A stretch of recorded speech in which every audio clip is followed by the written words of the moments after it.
Trouble from my wife when our 7-year-old was watching Avatar, which he loved to watch, and then for the next 2 weeks he would go around saying shit and God damn it, and then I'd yell at him and he'd say, Dad, it's in Avatar. I think this goes back to taking advantage of what Blu-ray has to offer, and this is something we couldn't do in another format, but Blu-ray is allowing us to do that, and when Jim talks about this, these are lines that the cast themselves, it's their voices. Sure, it's all the cast voices. You know, I mean, normally for network versions later downstream at the time you're making the film, when you're doing the ADR, you always have all the actors cover all of their unacceptable language that wouldn't pass standards and practices.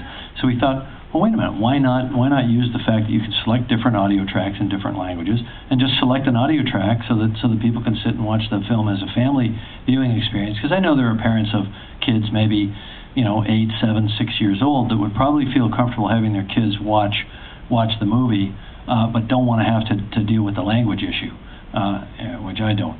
So anyway, maybe I just did it for me, but hopefully other people can benefit from this as well. And I think I mentioned earlier that we are using BD Live and giving additional content. And we had a couple people here today, Jason Chen, who was on our crew, who created a mockumentary where he got the cast from Sam Worthington to Zoe and everybody to participate in it.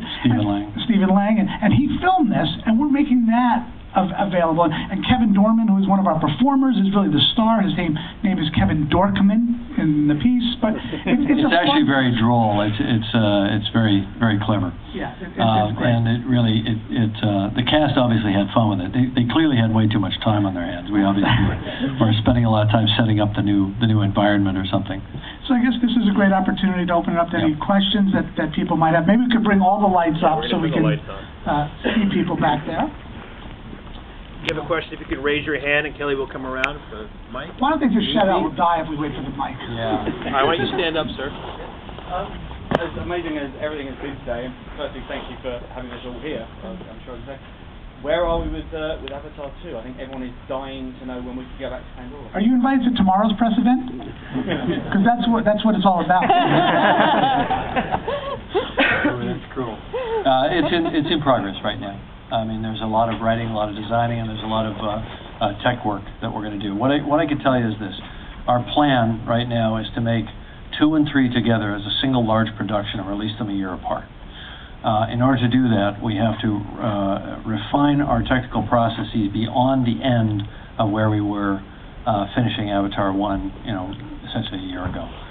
Because we need to future-proof ourselves out 5 or 6 years to the end of the third film, if you will. So we're taking that time now. And partially because going through the process, even though we refined that process as the film went along, there were certain things that we would have had to go full stop to be able to improve and upgrade, and we're in that process right now. Absolutely. And again, it all starts though with story. And we talk about the technology, waiting for that, but I think, and I'll forget that he's in the room, but Jim has done 2 sequels in the past, and both times those stories have lived up to what the first one did, and I think that's really our goal. No pressure. For this next one. When did the True Lies TV series fit into your schedule, and what brought you back to that world? I'm not really doing that. That was initiated by others, friends of mine who wanted to do that, and I said, yes, go with God, do True Lies, but do I have to show up to do anything? And they said, absolutely not. I said, good. Did they have access to the script you'd written at one point? Well, I wrote the script for True Lies, so. You'd written a sequel at one point. Oh, there were a number of sequel scripts, but no, I honestly don't know. I have nothing to do with it. And so if it's great, you heard it here, I had nothing to do with it. If it sucks, I had nothing to do with it.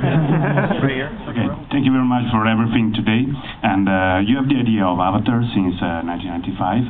And I want to know what did you think the first time you see the final product of this incredible adventure and stuff? Look, I think we were all ready to have a heart attack if the film didn't work. I mean, even didn't work up to our standards, And I had intentionally held back seeing the film in 3D from end to end.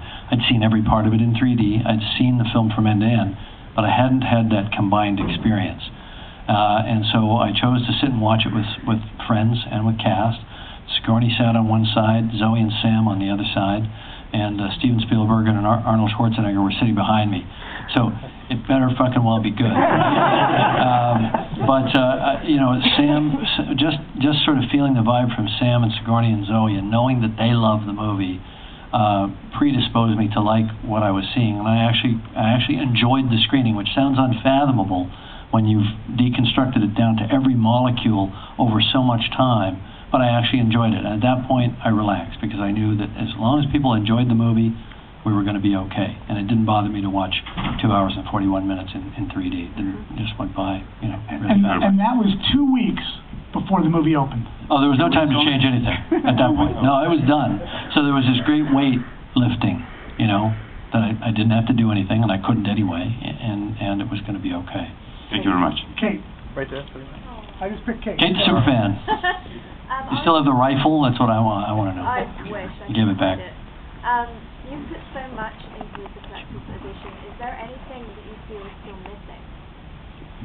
No, I mean there's only one more round to be played at some point in the future, and I don't know if it's a year or 2 years out, where we release it in 3D. And all of our finish work on all of these extra scenes was done in 3D, so that we can when we go to 3D, we just do it once. We just do everything, you know. But that's it. I mean, we put everything into this that's worth putting in it, and I think and probably a few things that weren't worth putting in it. And I think we have to thank, you know, Mike Dunn and the team at Fox for supporting us in doing that, because in today's day and age, to be able to go out and let us create enough content to fill up these additional discs is really quite a statement of support, and we're very appreciative of that.